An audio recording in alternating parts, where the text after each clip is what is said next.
What's going on, guys? Coming at you with a short video here from beautiful sunny Canada. I say that a bit ironically because it's supposed to be spring. It's April. It's still freezing, and we just got more snow overnight. I'm out here with my personal trainer, going for a quick little walk, but I was just going to explain some habits that I've introduced. Hopefully you can all learn from. I also want to make sure that these habits are habits that you haven't heard before. And if you have heard them before, leave a comment below. I'd love your feedback. Hang on a sec. Is that a bear?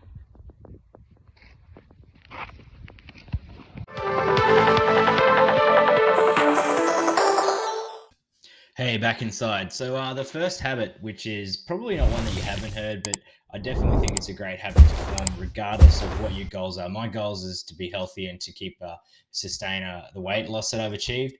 But the habit that I think is crucial for everyone in every lifestyle is just move more, right? Move more. Doesn't matter how you're moving, doesn't matter the type of movement you're doing, but just generally having more movement in your day is going to help you out, and having that sustained throughout your entire life. So day to day, week to week, just focus on moving more. For the last 6 months, I've been OMAD dieting. I've shared a lot of videos about it, but I did struggle periods of weight loss, periods of plateau, periods of weight gain, and I didn't really have much going on. And what I really put it down to is just I had a complete lack of mobility, right? So I needed to make sure that I move more. I'm too sedentary in my job. I set myself a goal of upping my step count. My step count was hovering around about 3,000 to 5,000 steps a day, which is just not enough movement to really sustain a healthy, active lifestyle. I've tried to up that now to 10,000 a day consistently.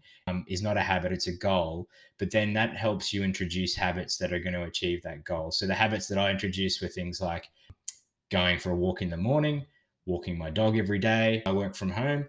I would break my day up in every 2 or 3 hours. I would just step away from my desk for 15 minutes. I would walk around the block, and I figured out walking around the block for me is around about 800 steps.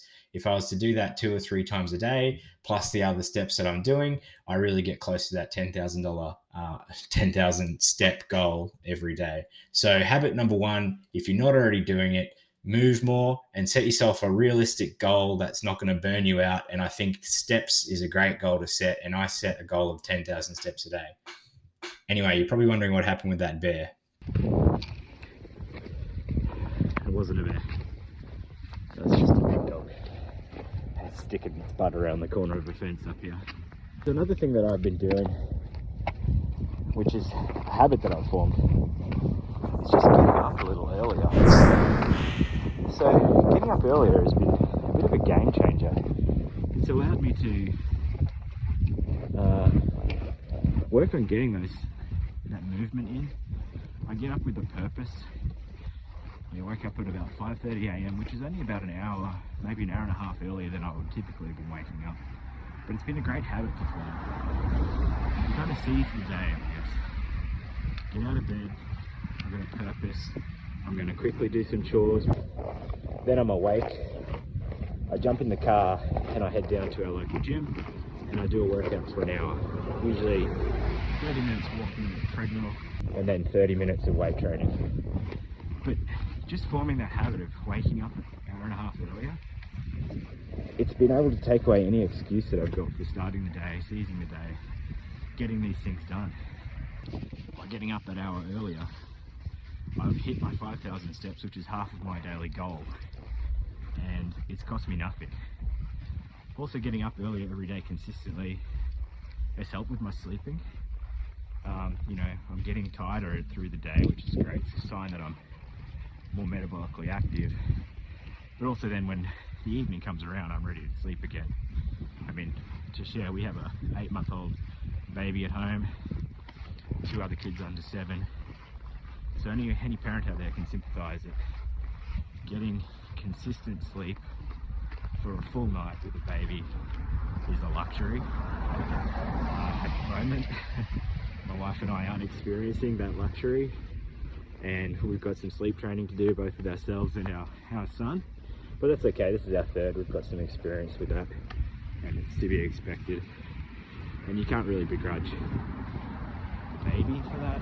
It's just part of development. And my wife and I really try and share the load, and credit to my wife, she does an excellent job at the moment. Back inside again, and another costume change, the magic of Hollywood. For the third habit, now I guarantee you haven't thought of this one or you haven't heard this one before. This one is related to habits 1 and 2. And what I've been doing recently is reading more. A lot of you thinking this is a video about health and wellness and fitness, and what's reading got to do with any of that? Well, let me tell you. Basically, I was having trouble sleeping. And if you heard my last recommendation, I was getting up a lot earlier. That helped me with my sleep. I was also doing more activity through the day, which helped me stay active, helped with my weight loss and sustaining the weight that I want to be at. But I really struggled at night with actually how do I fall asleep and what's a healthy habit to form. The habit that I've been forming over many years was what a lot of people, I'm assuming, have the same habit, was before bed, I'm quite active with screen time, right? So I'm using my phone, perhaps my iPad, and there's a whole heap of research around screen time and how bad that is for you if you're trying to get good sleep. I won't go into that because I'm not an expert, but I did find that when I put down the phone and I picked up a book and I just started reading, it doesn't matter what you read. I'm reading Michael Connolly novels at the moment. He does the Lincoln Lawyer series and a couple of other sort of crime and detective series. Just a page turner. I'm really enjoying reading it. But the thing is, I read about a chapter, maybe half a chapter, and I'm really feeling drowsy, more drowsy than I would be if I was hanging out on my phone or listening to podcasts, which is what I would rather habit that I was forming. So yeah, the third habit, which hopefully can help you get better sleep and get to bed on time, is read. Read before bed, but just generally, reading is also a great habit to get into. This year, I'm focusing on reading at least one novel a month, which would be 12 books for the year, which some people might say that doesn't sound like a lot, but for me, that's a lot. I haven't been an active reader all my life.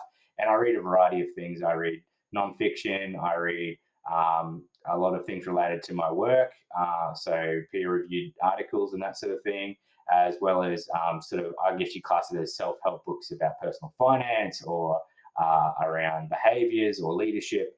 Basically, there's no end to what you can read, and you don't need to go and invest a lot of money in reading. Basically, get a library card, go down to your local library, choose something. If you're not happy with it, take it back, choose something else, but just open a book and start reading. Great habit to form, and hopefully it can help you with your lifestyle. Now, this video is coming into May. Just wanted to give everyone the heads up that this May, I'm going to be starting a challenge, which I'll be sharing shorts and videos about, called OMAD May. And I'm going to be doing 10,000 steps a day and OMAD every day. And I'm going to be posting a vlog once a day to show you guys how I'm going. So keep up with that. And don't forget to subscribe and like the video. I know it's been a while since I put any content up, so sorry to my loyal followers, but hopefully you guys can stick with me. Cheers.